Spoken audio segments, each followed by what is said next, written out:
Hello दोस्तों, मैं अमित कुमार सिंह आपका अमित सिविल सर्विसेज एकेडमी में स्वागत करता हूं। दोस्तों, आज मैं आपके लिए मध्यकालीन भारत के इतिहास का इम्पोर्टेंट वीडियो जो शाहजहां से रिलेटेड है, जिसमें मैं मुगल वंश के सारे जो भी राजा हुए उनकी चर्चा कर रहा हूं। उसकी उसी में हम आज शाहजहां की चर्चा करेंगे कि शाहजहां ने क्या क्या काम किए। ठीक है, शाहजहां ने कौन कौन से मंदिर बनवाए, शाहजहां किसका बेटा था, उसकी चर्चा हम लोग करेंगे। शाहजहां के सारे इतिहास के बारे में हम लोग जानेंगे। तो ठीक है, वीडियो को आज शुरू करते हैं। अभी तक जिन्होंने मेरा चैनल सब्सक्राइब नहीं किया, चैनल सब्सक्राइब कर लीजिए। आपको भारत का इतिहास, बिहार करंट अफेयर्स, साइंस के वीडियो जिस पे मिलते हैं, जो आपके लिए बहुत ही इंपॉर्टेंट है, जो आपकी बीपीएससी 67 बीपीएससी जो मई में होने वाला है और सीडीपीओ, उसके लिए बहुत ही बेनिफिशियल रहेगा। तो हम लोग चलते हैं, आज का वीडियो में शुरू करता हूँ। आज का पहला क्वेश्चन है दोस्तों,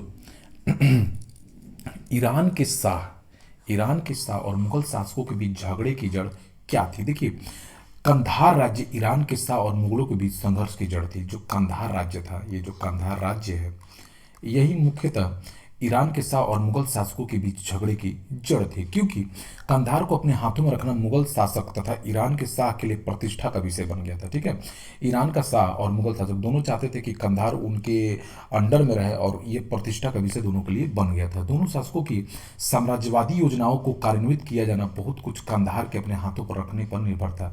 बहुत सारी कंधार एक ऐसा रहता है जिससे बहुत एडमिनिस्ट्रेटिव बहुत सारी चीज़ें हल हो सकती थी। ठीक है, याद रखिए।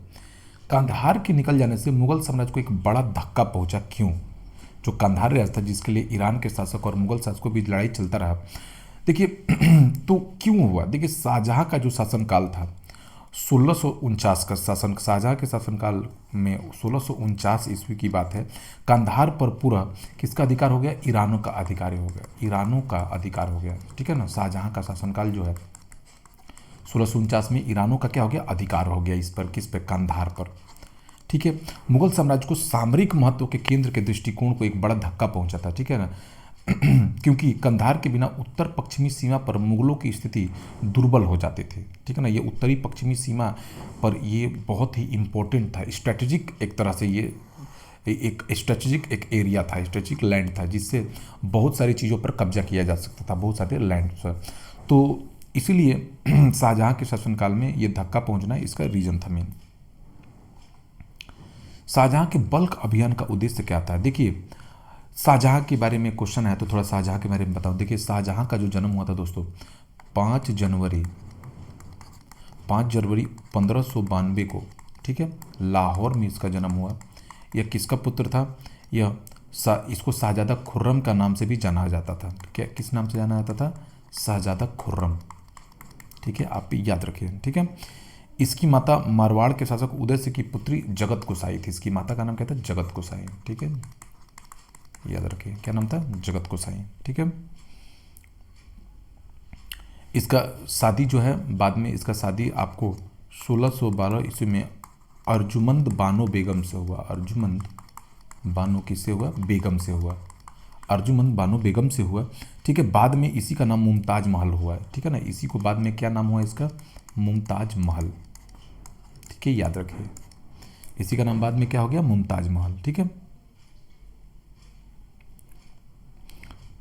इसी ने, देखिए, शाहजहां ने ही जो है राजधानी आगरा से दिल्ली स्थानांतरित कर दी थी। ठीक है, शाहजहां ने ही आगरा से राजधानी कहाँ स्थानांतरित कर दी थी? दिल्ली। तो यहाँ से बहुत सारे इंपॉर्टेंट क्वेश्चन पूछते हैं।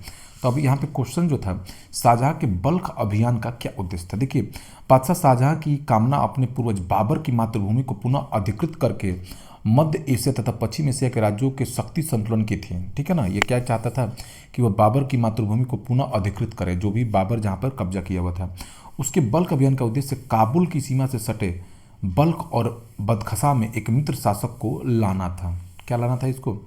जो काबुल से सटी हुई सीमाएं थी, बल्क और बदखसा में एक मित्र शासक को क्या करना था? लाना था। ठीक है, ताकि वो ईरान और मुगल साम्राज्य के बीच राज्य बन सके। ठीक है, बीच बफर राज्य बन सके। ठीक है ना, काबुल की सीमा को वो क्या लाना चाहता था? मित्र शासक के ये लाना, ये अपने पूर्वज जो बाबर का था उसकी इच्छाओं की पूर्ति करना चाहता था। बनारस और इलाहाबाद के तीर्थ यात्रा करके समाप्ति के लिए किसने मुगल बादशाह के सामने बनारस के पंडितों का नेतृत्व किया?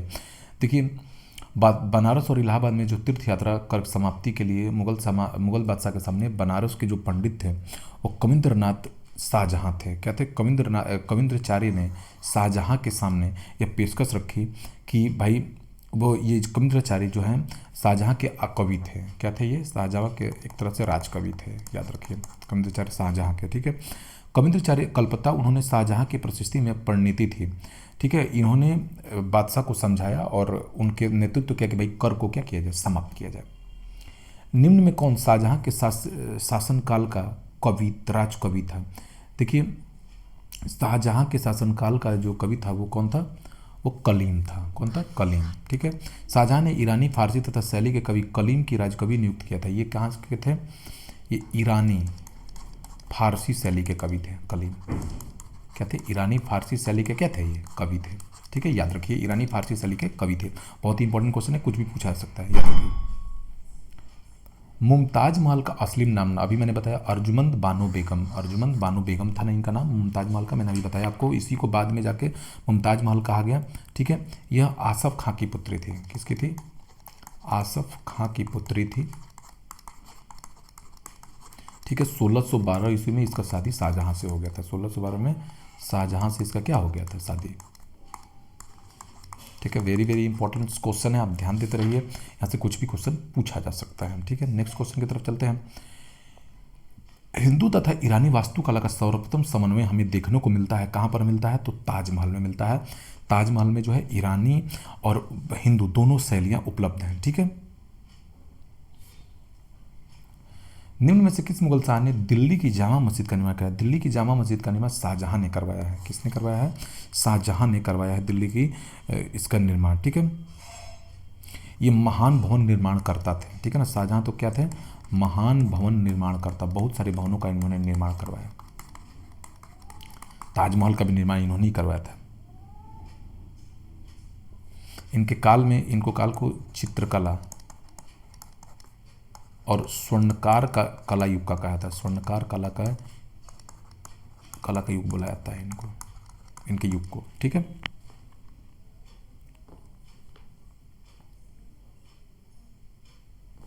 नेक्स्ट क्वेश्चन, दिल्ली की प्रसिद्ध जामा मस्जिद का निर्माण किसने कराया? तो देखिए, दिल्ली की प्रसिद्ध जामा मस्जिद का निर्माण शाहजहां ने करवाया है। किसने करवाया है? शाहजहां ने। ठीक है, निम्न में किसने साम्राज्य की राजधानी आगरा से दिल्ली स्थानांतरित कर दी? तो शाहजहां ने दोस्तों कर दिया था।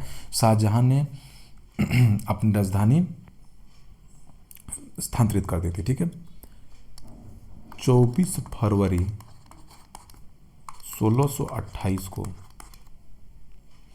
को शाहजहां ने अबुल मुजफ्फर साहबुद्दीन मोहम्मद साहिब किरण ए सानी की उपाधि क्या की थी? इसने धारण कर गद्दी पर बैठा। आगरा में उसका राज्याभिषेक हुआ, और इसी के दौरान वह क्या हुआ? दिल्ली से अपनी राजधानी आगरा से दिल्ली स्थानांतरित राजधानी कर ली। ठीक है, इसमें मिलान करना दोस्तों, कौन किसने किया है? तो देखिए, अलाई दरवाज़ा का निर्माण अलाउद्दीन खिलजी ने, बुलंद दरवाज़ा का निर्माण अकबर ने, मोती मस्जिद शाहजहां ने, और मोती मस्जिद जो दिल्ली में है उसका औरंगजेब ने। ठीक है, याद रखिए। ठीक है, मोती मस्जिद आगरा किसने बनवाया? शाहजहां ने। ठीक है, तो ये याद रखिए, कॉन्सेप्ट है, इसको ध्यान रखिए, कुछ भी पूछ सकता है। दिल्ली का लाल किले का निर्माण किसने करवाया? देखिए, दिल्ली का लाल किले का निर्माण भी शाहजहां ने ही करवाया है। किसने करवाया है? शाहजहां ने। अकबर के फतेहपुर सीकरी की भांति शाहजहां ने दिल्ली में अपने नाम पर शाहजहांबाद नगर की स्थापना की थी। ठीक है, अकबर में जैसे फतेहपुर सीकरी था, अकबर में क्या था? फतेहपुर सीकरी जो एक नगर था। ठीक है ना, अकबर ने फतेहपुर सीकरी जो नगर बसाया था, उसी तरह शाहजहां ने दिल्ली में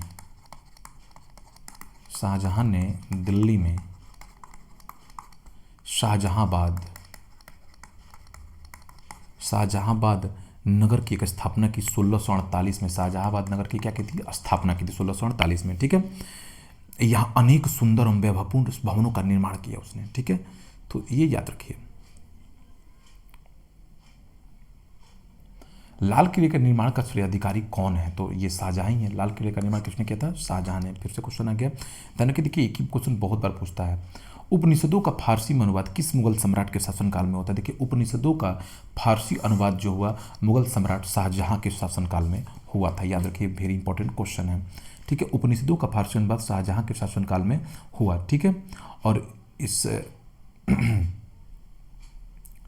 और इसका जो बाद में नाम रखा गया सिरे अकबर नाम रखा गया, ठीक है। इनमें से किस शाहजहां ने शाह बुलंद इकबाल की पदवी धारण की थी? तो ये दारा सिको था। कौन था? दारा सिको जो है उसने शाह बुलंद इकबाल की पदवी धारण की थी, ठीक है, याद रखिए।